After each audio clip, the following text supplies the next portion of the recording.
मग आपण पाहणार आहोत फ्युचर सब्जेक्ट टेन्स.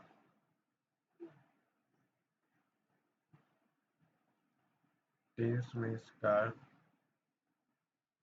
क्रियापदाचा काळ हा क्रिया घडण्याची वेळ, क्षण यावरून काळाचे मुख्य तीन प्रकार पडतात. पहिला प्रकार आहे वर्तमान काळ, दुसरा आहे पास्ट टेन्स आणि तिसरा आहे फ्युचर टेन्स. मग हे तीन प्रकारचे चार उपप्रकार असतात.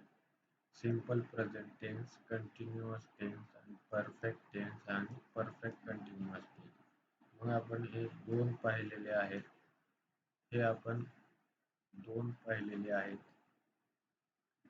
त्यानंतर आपले हे पण दोन झालेले आहेत. आता आपण पाहणार आहोत परफेक्ट फ्युचर टेन्स पाहणार आहोत आपण.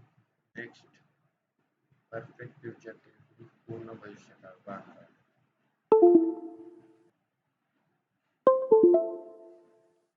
फ्युचर परफेक्ट टेन्स मीन्स पूर्ण भविष्यकाळ.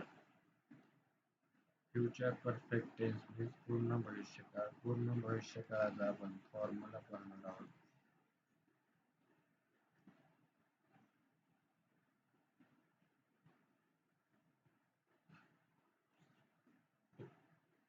फ्युचर परफेक्ट टेन्स आपण फॉर्म्युला पाहणार आहोत.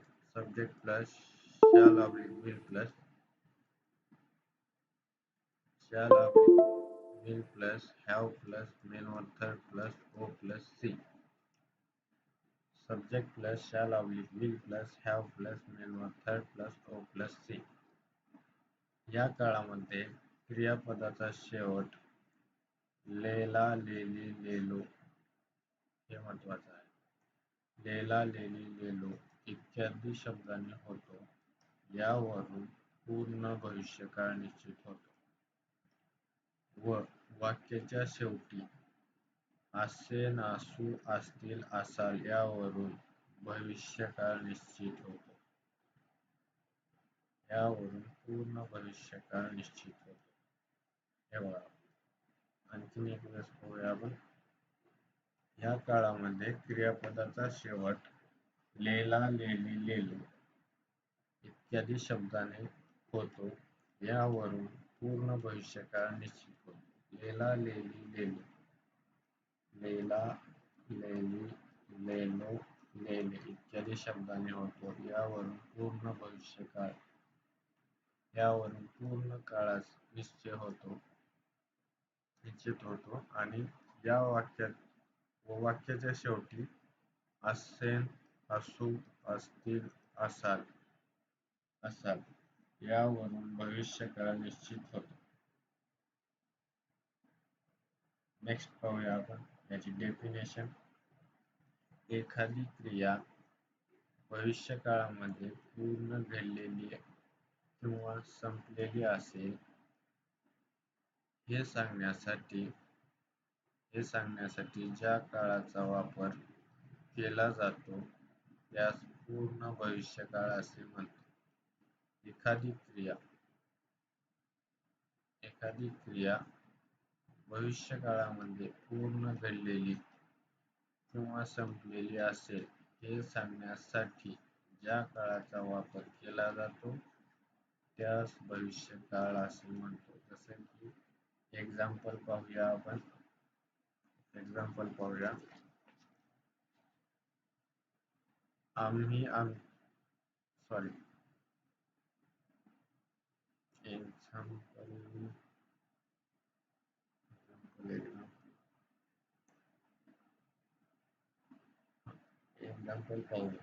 गणेश त्याच्या गावी गेलेला असेल. गणेश काय केलेला असेल? त्याच्या गावी गेलेला असेल मीन्स व भविष्यकाळामध्ये त्याची क्रिया कंप्लीट झालेली आहे. भविष्यकाळामध्ये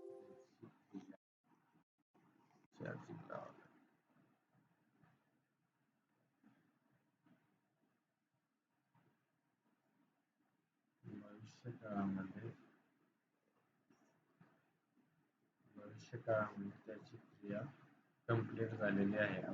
it's is used to describe any action that will be completed before the moment or the period of time in which future. भविष्य काळात एका विशिष्ट वेळेत एखादी क्रिया पूर्ण झालेली असेल हे सांगण्यासाठी पूर्ण भविष्यकाळाचा वापर करतात.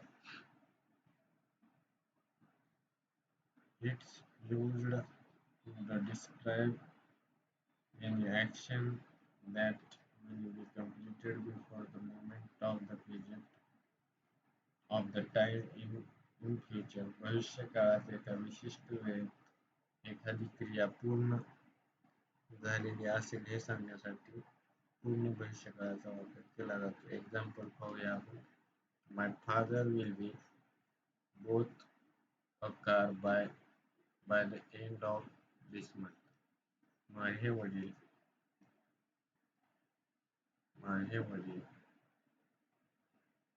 एक एक कार खरेदी करतील.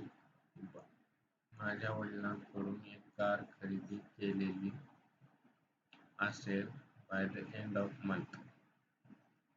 Our country will have become the most powerful country by the end of 2025. 2025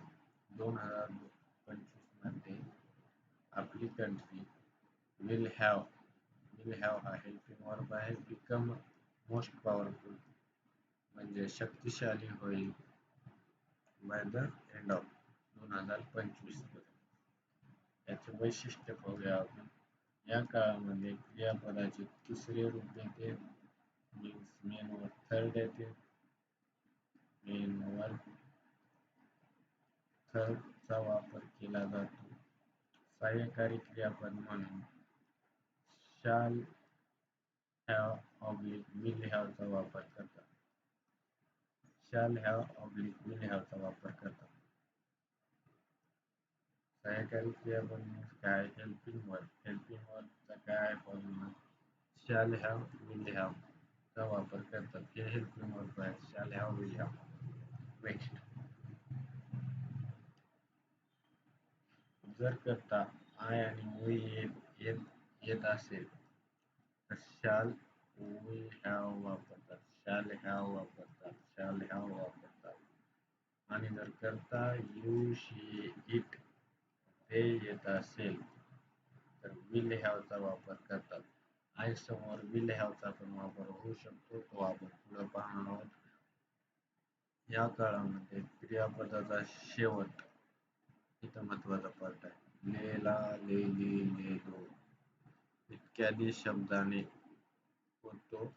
यावरून पूर्ण काळ निश्चित होतो व वाक्याच्या शेवटी असेल, असू, असतील, असाल यावरून भविष्यकाळ निश्चित होतो.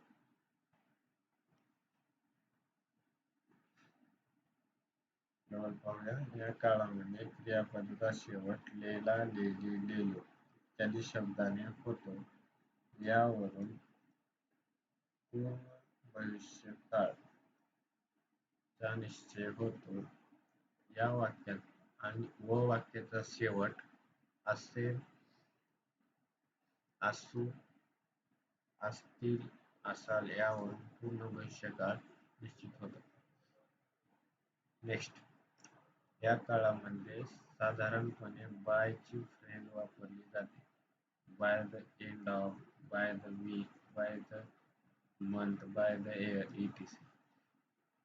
Example, I shall have completed basic grammar course by the end of month. We shall have completed basic grammar course by the end of month. आम्ही आमचा बेसिक ग्रामरचा कोर्स कंप्लीट केलेला असेल by the end of month. He will have built another apartment by the end of 2018. तो त्याचा तो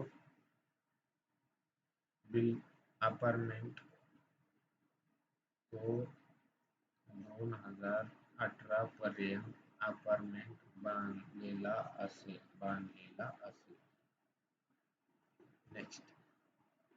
next आपण पाहणार आहोत त्याचा फॉर्म्युला कोणता टेन्स आहे हा? परफेक्ट फ्युचर आहे. परफेक्ट फ्युचरचा आपण फॉर्म्युला पाहत आहोत. होकार subject shall oblique will plus have plus main or third plus o plus c. नकार प्रश्न shall oblique will plus subject plus have plus main or third plus o plus c. नकार subject plus shall oblique will plus not plus have plus main or third plus o plus c. प्रश्नार्थक नकार shall oblique will plus subject plus not plus have plus main or third plus o plus c. WH प्रश्न means shall oblique will plus subject plus have plus main or third plus o plus c. WH प्रश्नार्थक नकार WH plus shall oblique will plus subject plus not plus have plus main or third plus o plus c. हे याचे 6 pattern मध्ये फॉर्म्युले आहेत perfect future टेन्सचे. Write down.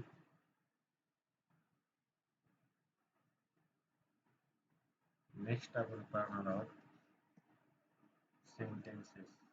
टेन्सचे sentence पाहणार आहोत. नवनाथ दररोज भगवद्गीता वाचलेला. Navnath will has read Bhagavad Gita every day. Navnath दररोज भगवद्गीता वाचलेला असेल का? Will Navnath has read Bhagavad Gita every day. Next नकार नवनाथ दररोज भगवद्गीता वाचलेला नसेल.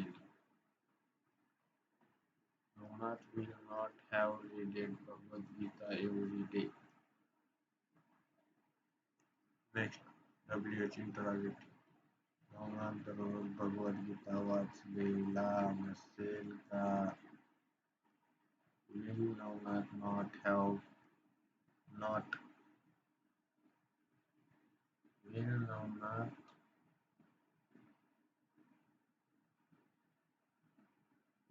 what the formula of shall have will have formula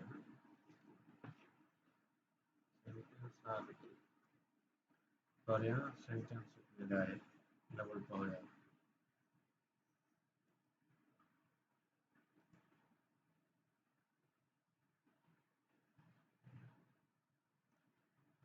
हा इथे will have आहे.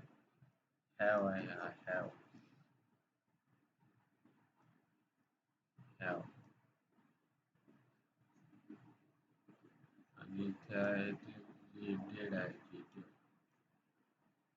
रीडिंग नाही. readed.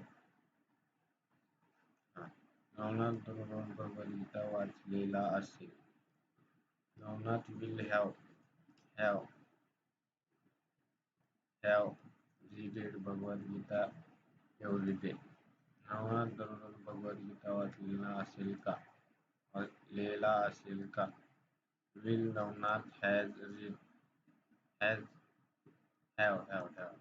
Will Navnath have read Bhagavad Gita every day?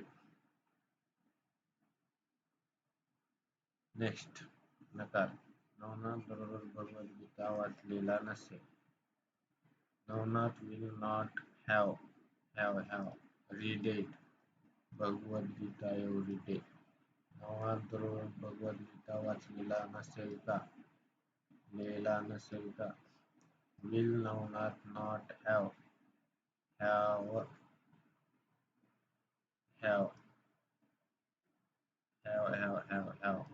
read Bhagavad Gita every day. कोण दररोज भगवद्गीता वाचलेला असेल? Who will have read Bhagavad Gita every day? कोण दररोज भगवद्गीता वाचलेला नसेल? Who will not have read Bhagavad Gita every day? अशा प्रकारे 6 पॅटर्न मध्ये सेंटेन्स संपलेले आहेत. या ठिकाणी will have आहे, हा पण have readed आहे, has नाही येतो, have readed मेन थर्ड आहे. या ठिकाणी be has नाही, not have readed आहे, have readed आहे आणि त्यानंतर हा बरोबर आहे. हा कोण दररोज भगवद्गीता वाचलेला आहे? Who will have read Bhagavad Gita every day? कोण दररोज भगवद्गीता वाचलेला नाही? Who will not have read Bhagavad Gita every day? अशा प्रकारे फ्युचर परफेक्ट टेन्स आपला कंप्लीट झालेला आहे. फ्युचर परफेक्ट टेन्स म्हणजे पूर्ण भविष्यकाळ.